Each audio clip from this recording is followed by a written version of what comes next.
Hey everyone, Oddball Gunman coming back at you guys with part 2, low recoil options if you're a new hunter or you're trying to train a new hunter. And this one is going to be in short action. So stay tuned and go ahead and hit that like and subscribe. Go ahead and let me know what you guys are using in the comment section. Um, Actually, I've got a couple that are going to be in a medium to standard action as well. But and those are going to be those are going to be the only two that fit in along with this. So let's start off with something that's been around for quite a long time, which is the 22-250.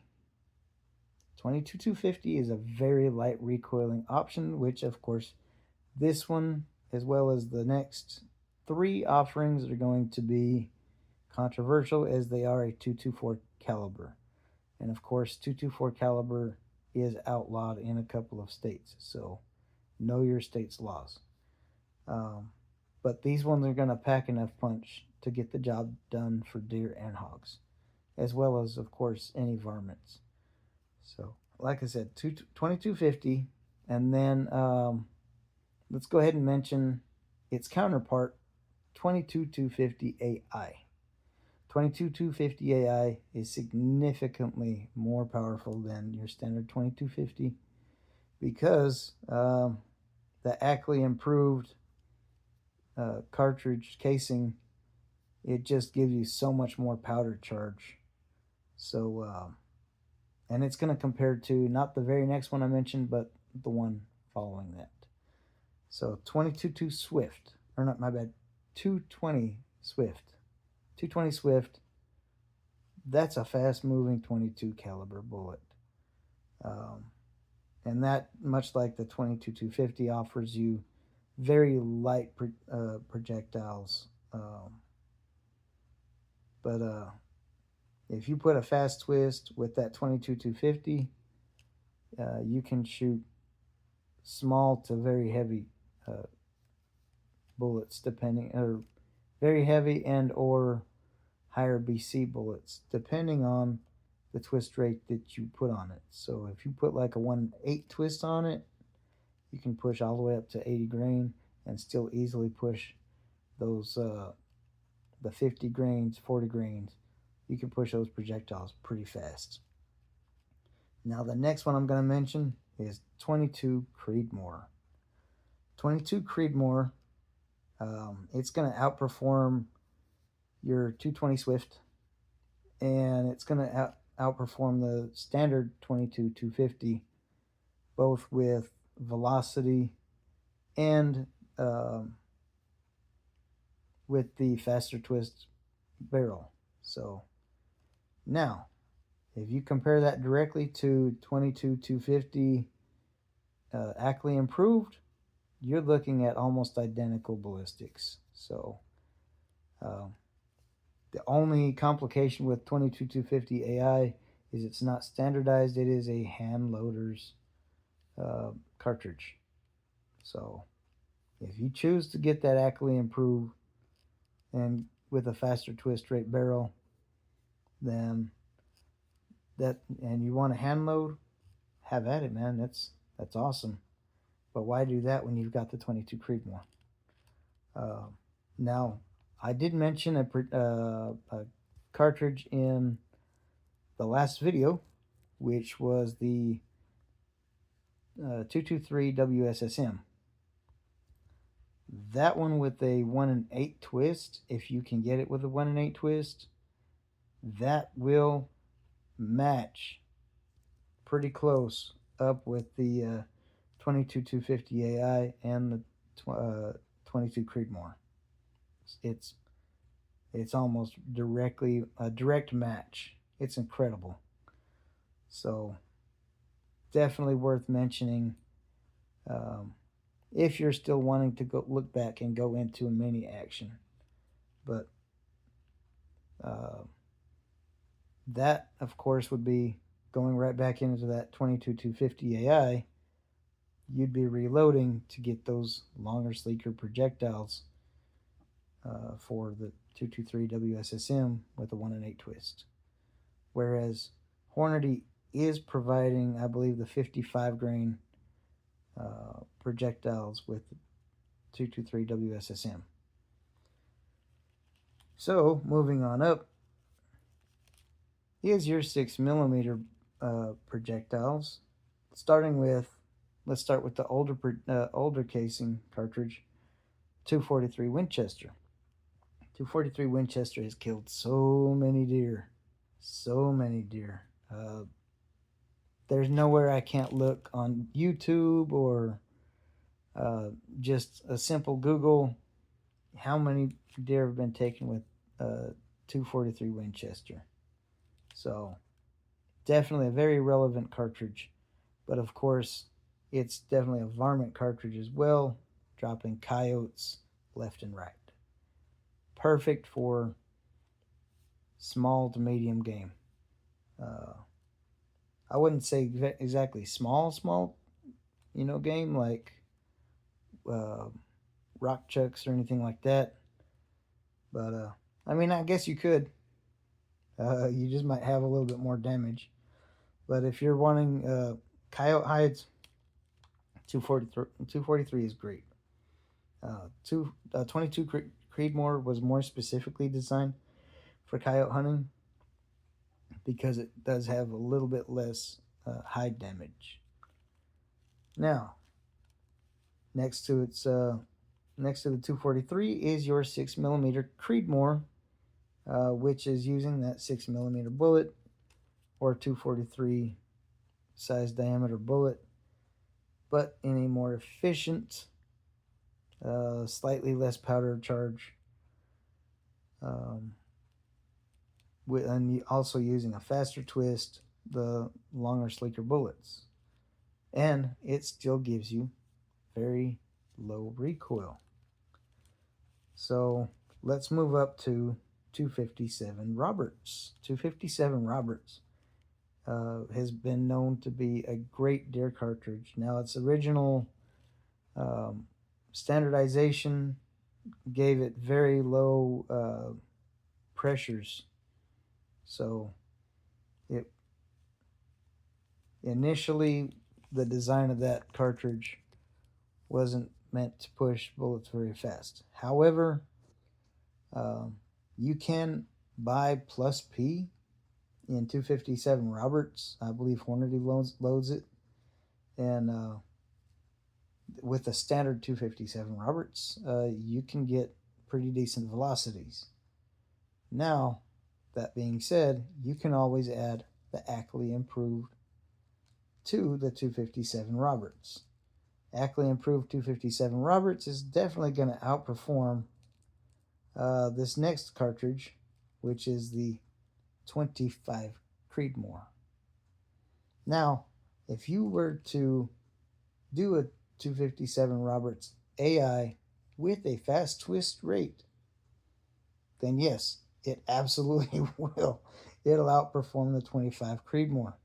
25 Creedmoor is actually pretty awesome, though, as it's kind of that middle of the road sweet spot Creedmoor in comparison to the 6mm and the 6.5 Creedmoor, which that cartridge is coming up almost next.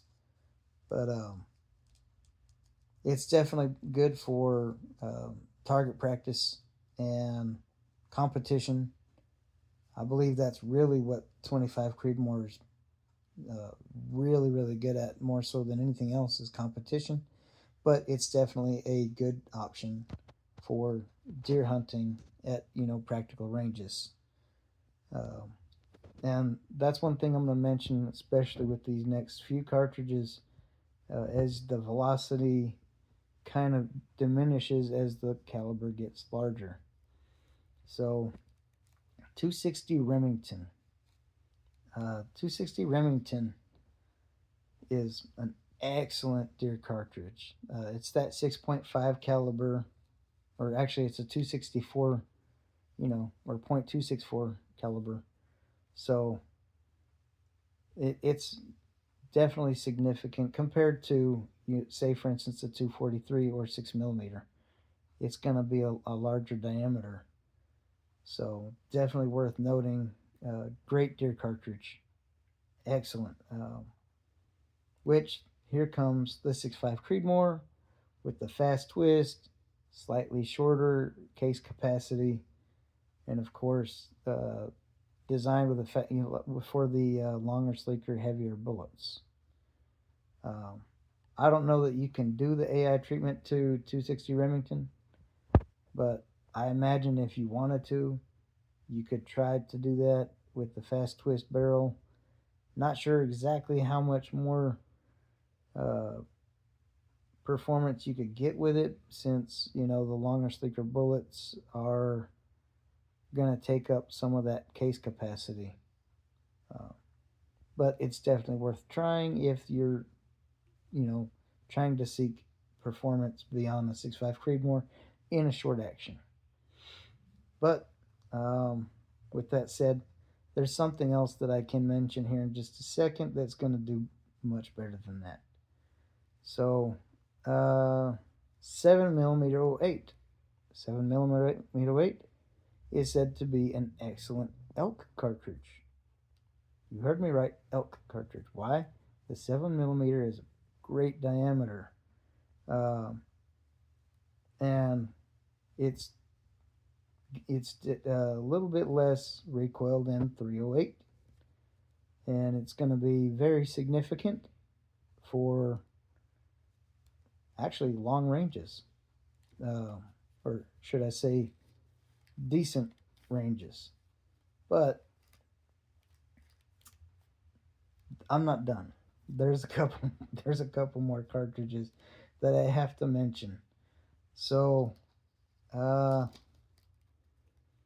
before I get into what everybody caps off is, this is the cartridge that everybody says, this is the max recoil I want to mess with if you're one of those low recoil option people. So let's go ahead and mention 25-06. That's going to be in your standard action. It's based, of course, off of the 30-06. So 30-06 is the parent case to that one. With that said, that's at 25 caliber with the original slower twist rate, that it's shooting these really light projectiles very fast. Now, not quite as fast as, like, say, for instance, 25 Weatherby. Yeah, not quite that fast, but it's going to be a decent recoil option. So the next one I'm going to mention, that's based off of that same cartridge, or same casing, parent casing, 6.5-06. Definitely worth mentioning because I looked it up. It is less recoil than a 308. So definitely worth mentioning. Now there's a couple other cartridges that are in this short action that might actually surprise you that I even mention them. One of them is a Wildcat, but it's definitely worth mentioning. So 8.6 Blackout. Whether you're shooting the subsonics or supersonics, it is going to give you less recoil than a 308. I can't exactly say the same for the next one. 375 Raptor. Now, if you're running this in a short barrel, a 12-inch barrel, then yes, the recoil in a 12-inch barrel with supersonic and subsonic options is going to be less than a 308. If you're running it in a 16-inch barrel or 18-inch barrel, or even on up to a 20-inch or 22-inch or 24-inch barrel, which can be done with that exact cartridge, then it's going to be more recoil, especially if you're pushing those supersonic loads, which I don't recommend pushing subsonic loads out of anything longer than a 16-inch barrel for the 375 Raptor. Which I imagine 8.6 Blackout, you might be able to do something similar with it. I don't recommend it because it's designed to have very efficient, fast burning powders that pretty much sizzle out right at the end of that, 15 inches. Like, there's really no point in having a barrel longer than 16 inches. It was really designed for that 12-inch barrel or even down into an 8-inch barrel for 8.6 Blackout. Because you just don't have enough case capacity for a whole lot of powder. Which, that being said, the 375 Raptor, it has more case capacity as it's directly designed off of the 308 casing. It's just necked up and slightly shortened, but it's necked up from that 308 casing.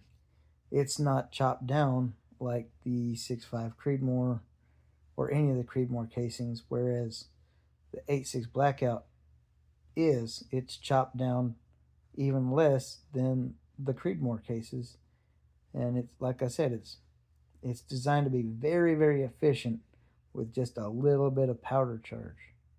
So if you're wanting something low recoil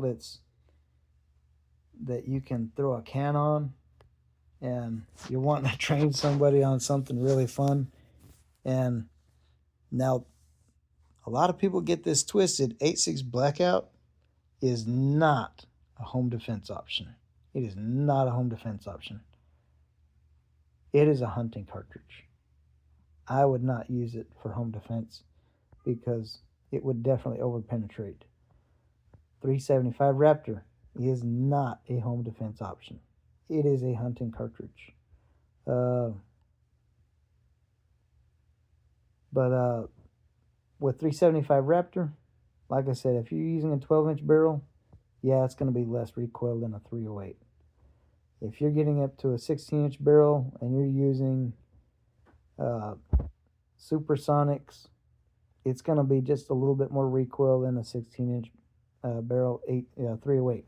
So once you start getting into longer barrels, it's going to be significantly more recoil than a standard 308, even with the light per caliber options. But I digress. If you're using subsonic loads, it's significantly less than the 308. And that goes for the 8.6 Blackout as well. If you're using those subsonic loads, then it's smooth as butter, and that's Hollywood quiet suppressed.